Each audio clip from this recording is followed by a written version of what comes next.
belajar, kita berdiri dulu. Nyanyi Indonesia Raya. Indonesia.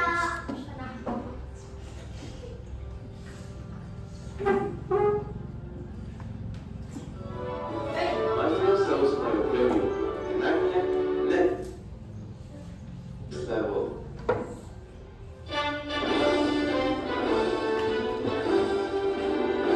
Indonesia, tanah airku, tanah tumpah darahku.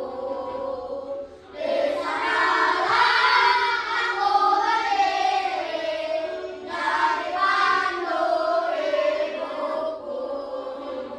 Indonesia, kebangsaanku, bangsa dan tanah airku. Marilah kita bersatu, Indonesia bersatu. Hiduplah tanahku, hiduplah negeriku, bangsaku, rakyatku semuanya.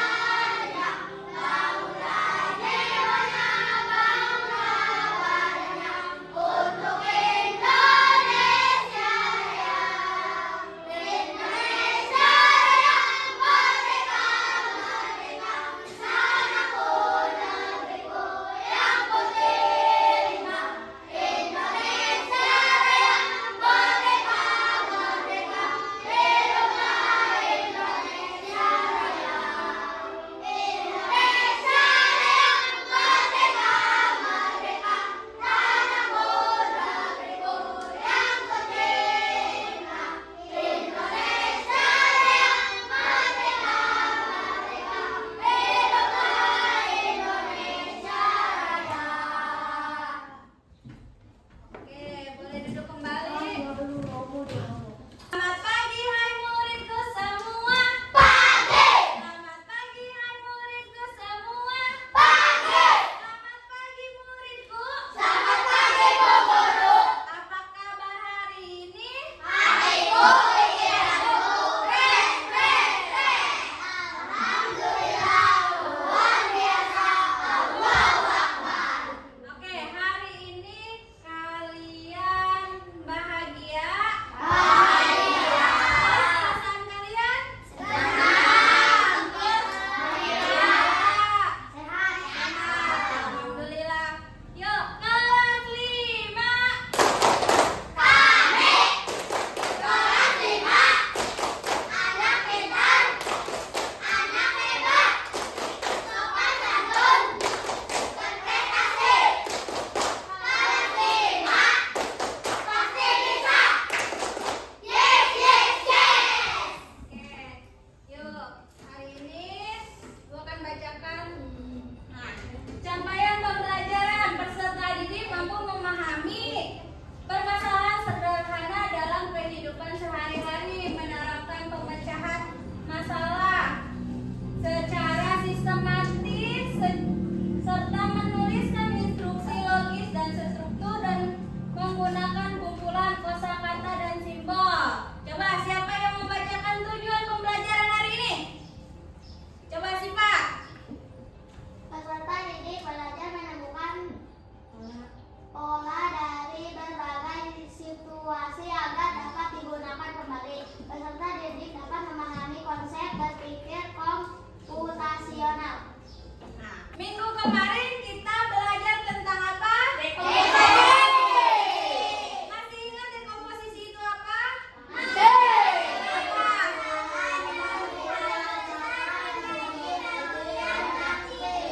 Nah, masalah yang besar menjadi yang hari ini kita akan belajar tentang pola, menemukan pola dan kita membuat pola.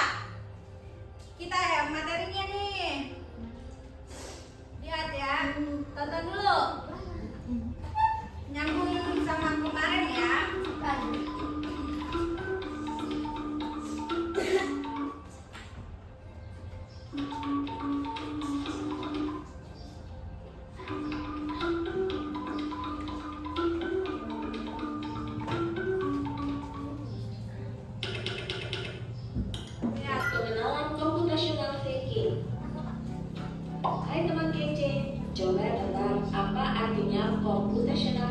atau berpikir komputasional?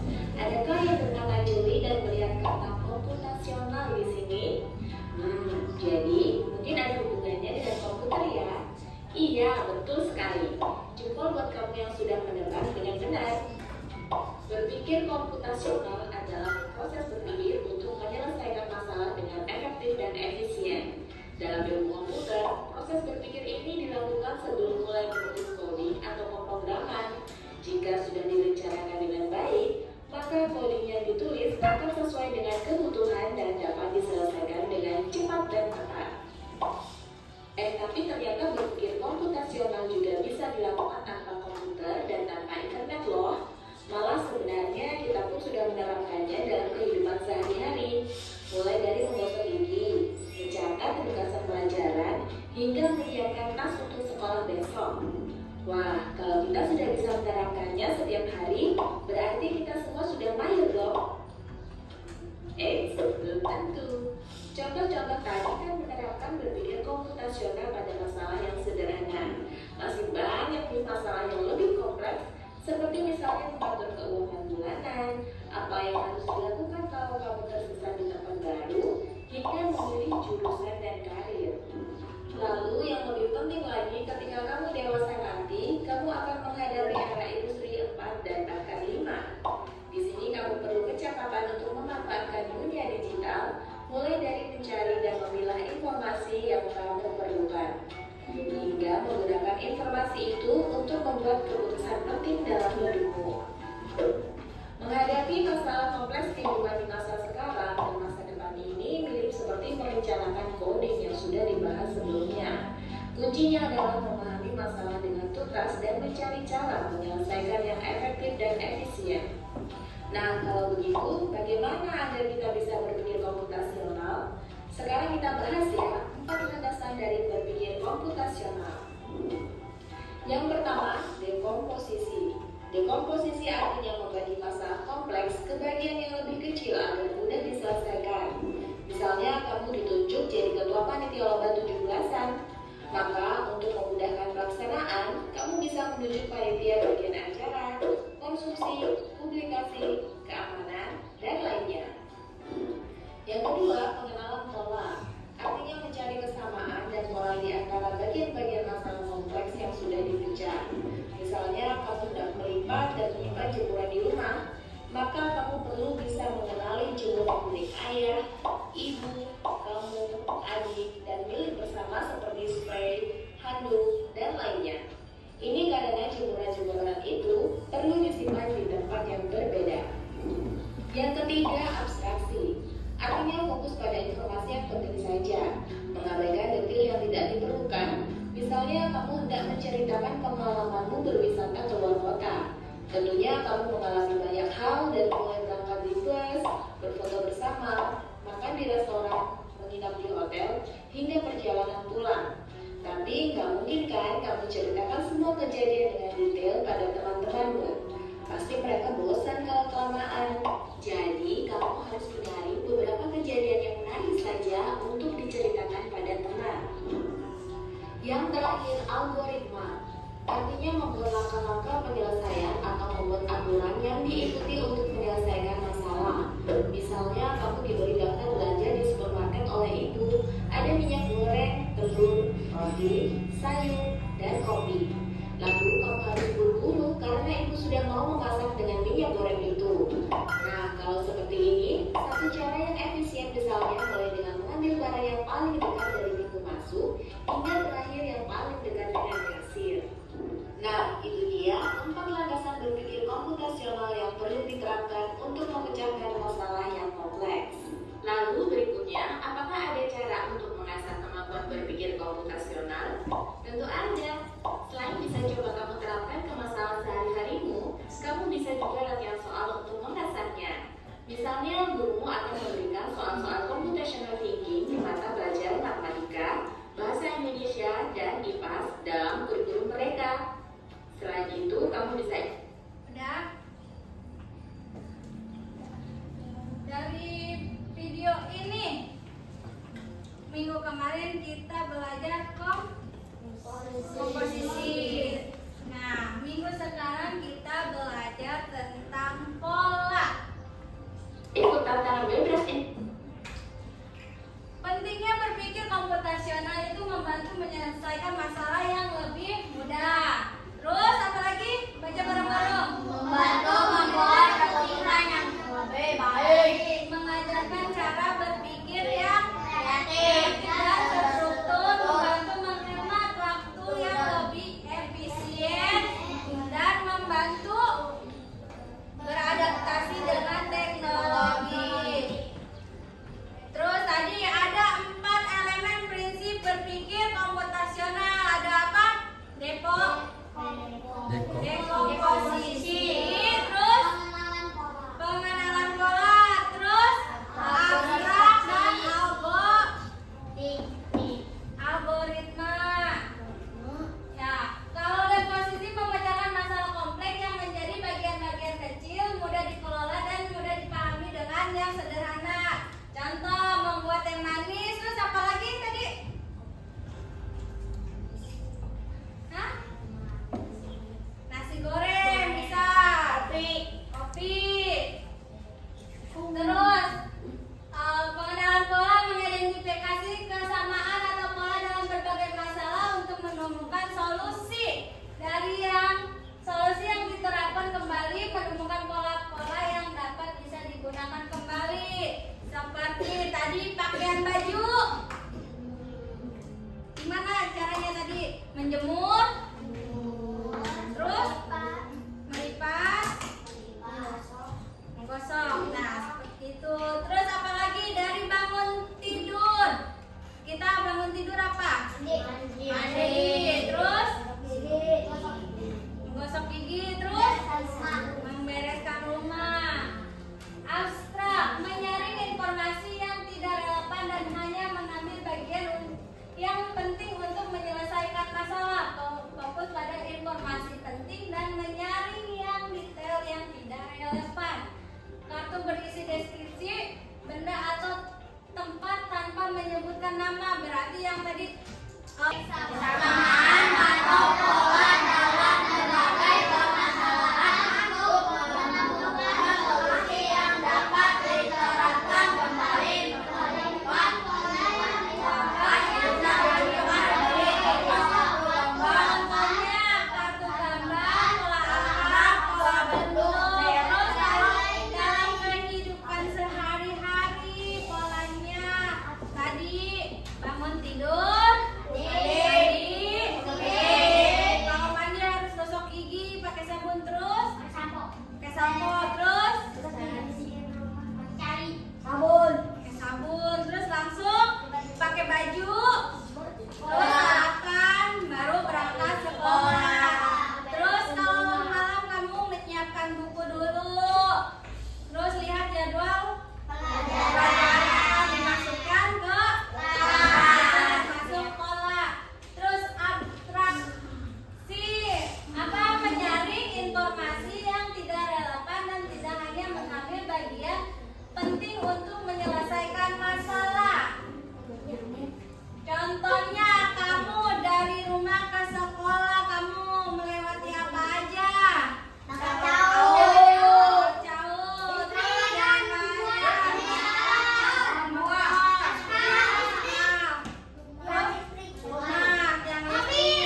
nah itu termasuk abstraksi. Algoritma menyusun langkah-langkah, instruksi atau prosedur yang sistematik untuk menyelesaikan suatu masalah. Seperti buku resep. Kamu kalau mau masak nasi goreng, apa dulu yang harus kamu siapkan? Bawang. Berarti masuknya bahan.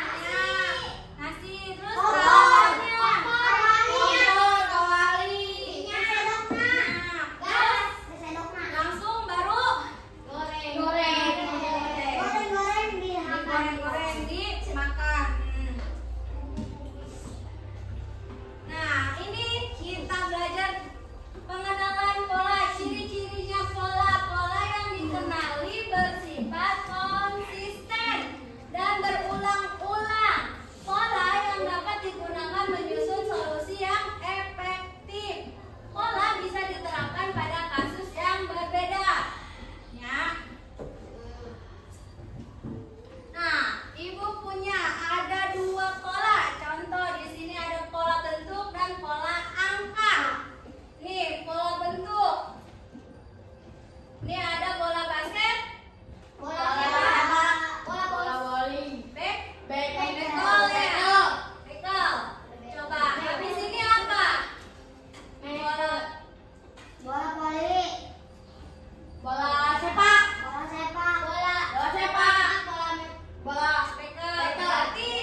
tangannya saja. Yuk kelompok 1.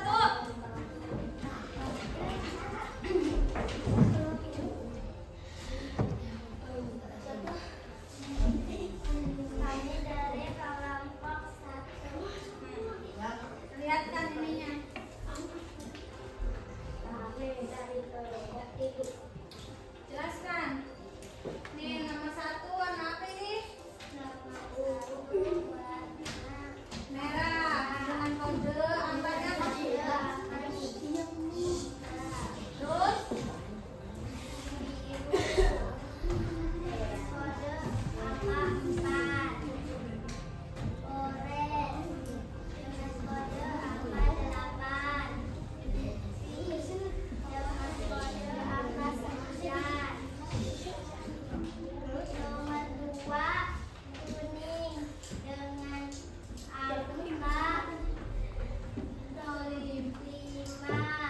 Hijau dengan kode angka 6. Merah dengan kode angka 3. Ungu dengan kode angka 7. oke, benar. Kita tepuk tangan buat semuanya. Oke, terima kasih kelompok 1, kelompok 2.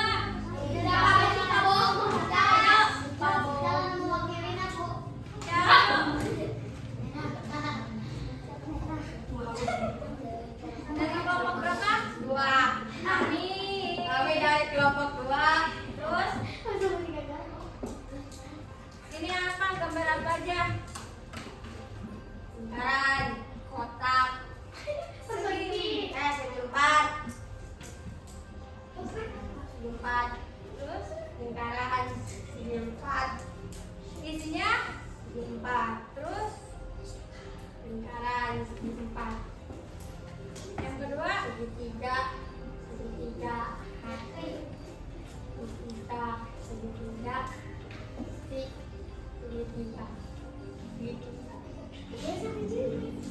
oke, benar?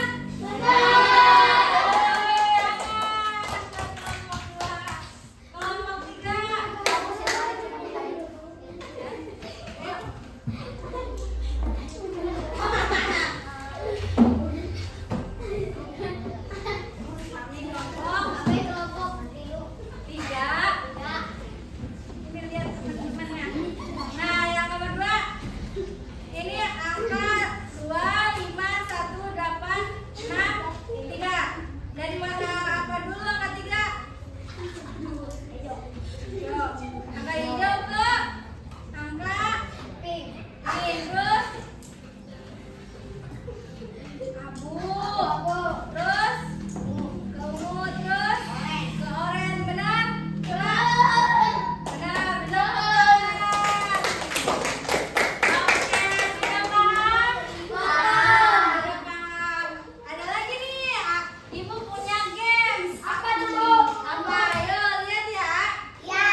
logis, sistematis, dan bagaimana di dalam komputer itu bisa dapat disusun dengan cara kerja yang memiliki pola yang beratur. Nah, kesimpulan hari ini kita dapat mengenal pola proses mengidentifikasi kemiripan, kesamaan atau pola berulang-ulang. Nah, itu dalam berpikir komputasional, mengenal pola membantu memecahkan suatu masalah dengan lebih efisien karena pola yang sama dapat digunakan untuk mensederhanakan. Dengan mengenal pola, kita dapat mengurangi komposisi masalah, kompleksi masalah, dan mengotomatis tugas. Oke. Nah, udah kan? Yuk kita sebelum pulang, alangkah baiknya kita berdoa terlebih dahulu.